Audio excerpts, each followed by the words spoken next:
Audio made possible by www.jackettome.com. Audio Fanfiction Productions presents The Light and the Dark. One shot written by Scottish003. Fanfiction inspired by Wide Awake and Stephanie Meyer's Twilight Saga.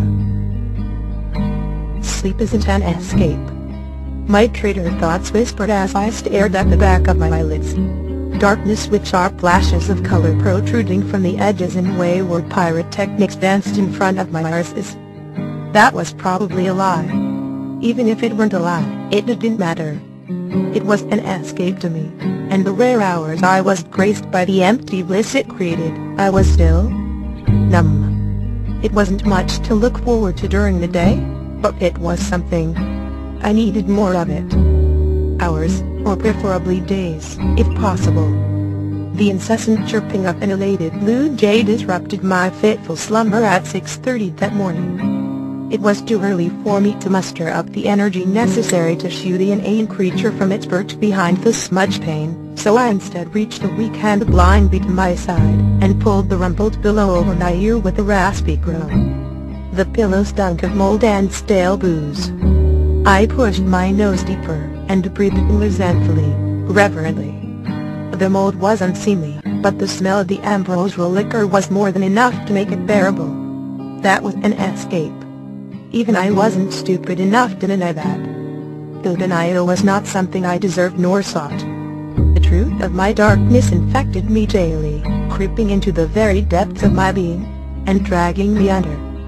I stopped fighting against its pull long ago, choosing to numb it with liquor and slumber. Waiting. But now I had awoken once again. Alone in my unkempt bed with the familiar stench of my existence, and the sounds of life outside of my apartment window. Mocking.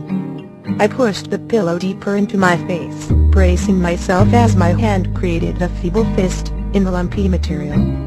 I knew the memories would assault me, as they did every morning I awoke. Sobered. They came in brief, sharp flashes as I clenched my eyes closed, and pushed the pillow as tightly to my face as my minimal strength would allow. Licorice and mint.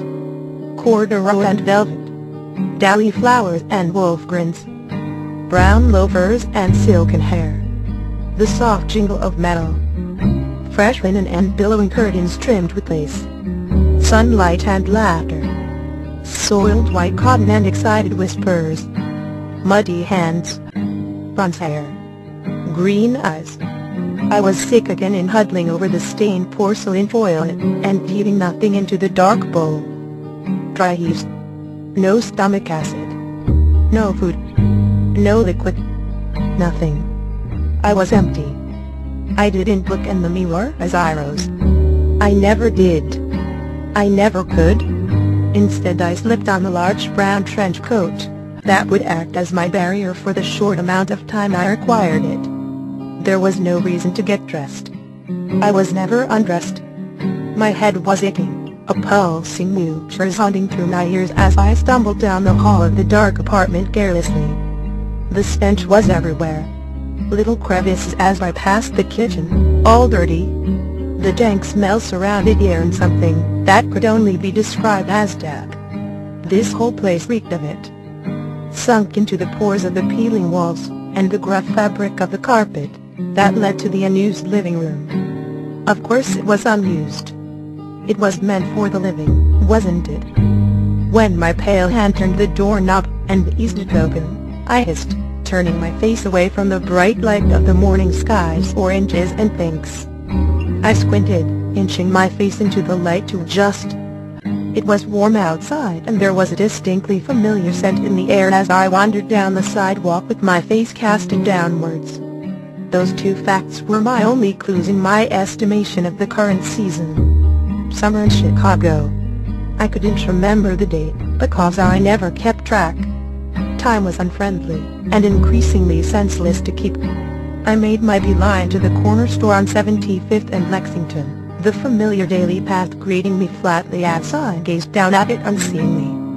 A scant few persons wandered about the streets as I passed, some on their porches waiting for taxis, and some passing me in disinterest.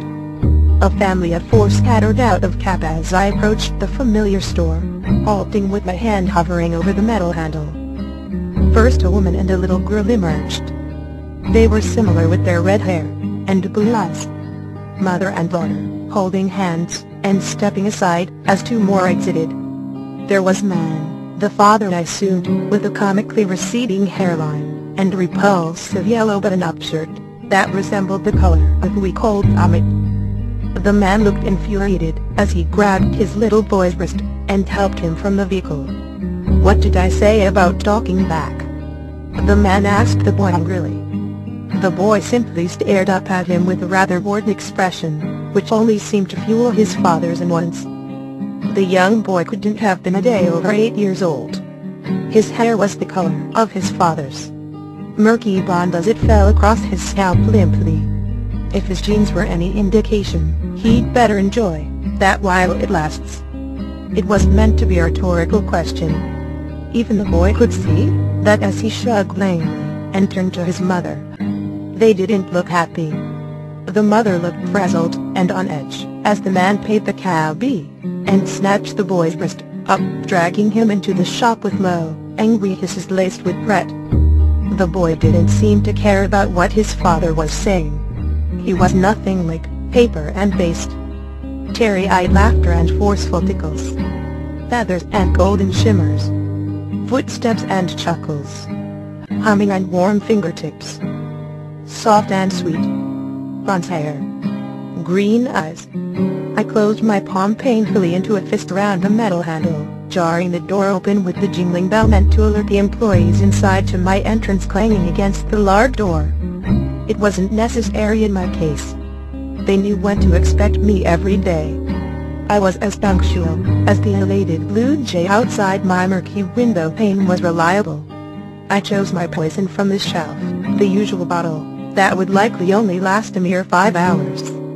I wondered briefly if I should buy an extra as I stared at the stocked shelf longingly. The scene of the family would surely make this day worse than yesterday. I bought two, paying silently, as the aged and weathered woman behind the counter glanced at me sideways, and made my change. We never spoke, and I pretended that I didn't see the pity in her eyes as I turned to exit the store with my treasures in tow. Her pity was something I neither deserved nor sought. Pity and denial were oddly similar in that way. I walked home blindly, my memory of the habitual path sharp and clear despite my failing body's fatigue under the strain of my frail footsteps. The apartment door was unlocked, and opened with ease, but my hands shook as I pushed it open, trembling as I was met once again with the stench of my reality. I went to my bed, and there was serenity in the way it was waiting for me when I arrived. Dirty mattress and crumpled sheets, beckoning the daily routine as I removed the coat, and sunk down onto the squeaky bulk in the middle of the room. The blue jay had fled long ago. He always did by the time I returned. My trembling hands produced my solace from the brown and rumpled paper bag. I licked my lips in anticipation, fumbling to remove the lid with the minimal amount of strength the need provided me. It was warm as it slid down my throat, bitter in the sweetest way as I threw my head back and took as much of it as I could without asphyxiating. It was disgusting and despicable, but so was I. We fit together, as it lulled me into the slow numbness I craved. It took more and longer to settle me into the comfort of its intoxication as I relaxed into the comfort of the hard mattress, but it was worth it. This was the time where I could remember it all with even a shred of peace. Without my bidding, the vision of the family on the street returned to me. It was infuriating, because none of them looked happy, and none of them realized what they were taking for granted. I saw the same thing every day. I made the trip to the corner store, on 75th and Lexington. Mothers and fathers who didn't take the time to really appreciate their blessings. They bickered, and fought, and were unfaithful in dark alleyways and back seats, without showing any signs of remorse, when it tore their families apart. I had a chance once, with a dashing man, and a dashing smile, that dashed my fears, and elevated me past the petty differences that separated most. It wasn't every woman's ideal to get married at 18, with child at 23. But it was Ed and I, because we knew from first sight, at that party in Cleveland, that we were meant to buy the other side. Entwined and inseparable from the first second, of the first day of the first week of the first year of our happily ever after. Sometimes, if I get obliterated just enough to lose motor functions, I can still smell his scent lingering in the stale air of the dilapidated rental apartment. Licorice and mint and warm rain. It smelled like home. It smelled like devastation. Like the end of my will to live, because it was gone, and I'd never smell it again unless I was like this. Drunk and utterly useless. We had plans, and hopes and dreams. A cabin in the forest sitting to the west of the city, where we could escape. A vacation to France and a walk on the Puy of the river, while the sun set behind the Parisian clouds. I would laugh, and throw myself into his arms, when he mentioned it. Ed was a hopeless romantic. He romanced me hopelessly, winding me round his finger with one flash of his dashing smile, and one touch of his soft lips. He was everything. The gravity that planted my feet on the floor of our home, when he worked all day. I would wait impatiently, sometimes losing my battle with my will, and taking him lunch, as a spontaneous gesture. He loved it, of course, always welcoming me with open arms as I jumped into them excitedly. The separation was never easy for us, so even 1 hour of lunch on a park bench, with him at my side, was enough to make me wish for forever in that one moment. He gave me life and shone light into the dark void I hadn't even known existed. I still recall with perfect clarity the day we found out I was pregnant.